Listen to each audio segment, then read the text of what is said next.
تو اس کے سامنے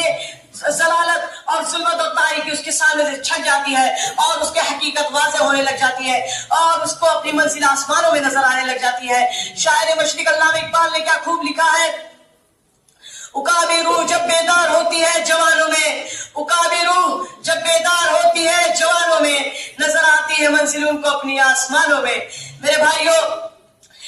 اندلس کی تاریخ بار بار دہرائی گئی ہے اور دہرائی جاتی رہے گی، کیونکہ اہل اندلس نے جب اپنا مقصد اصلی تعلیم کو شمار کر لیا، خصوصاً کتاب و سنت کو، تو انہیں یرفع بہذا کتاب ہے، اور جب وہ دور ہو گئے، تعلیم سے دوری اختیار کر لی، کتاب و سنت سے دوری اختیار کر لی، تو وہ یسمی آخرین ہو کے تمام لوگوں کے لیے نصیحت آمیز باب بن گئے۔ ان کے بارے میں علامہ اقبال نے کیا خوب لکھا ہے،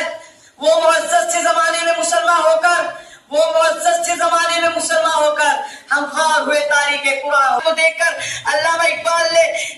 جب سرزمین اندلس سے نکلتے وقت کہا تھا، ان مکاتب اور مدارس کو اسی میں رہنے دو، یہاں مسلمانوں کے بچے پڑھیں گے۔ میرے بھائیوں، اب اس شعر کے ساتھ میں اپنی بات کو ختم کرتا ہوں۔ اب بھی موقع ہے، کرو کوئی اندھیروں کا علاج، اب بھی موقع ہے، کرو کوئی اندھیروں کا علاج، ورنہ یہ قوم اجالوں کو ترس جائے گی۔ اب آخر میں اللہ رب العالمین سے دعا ہے کہ ہم تمام لوگوں کو سننے زیادہ عمل کرنے کی توفیق عطا فرمائے، آمین۔ السلام علیکم ورحمۃ اللہ وبرکاتہ۔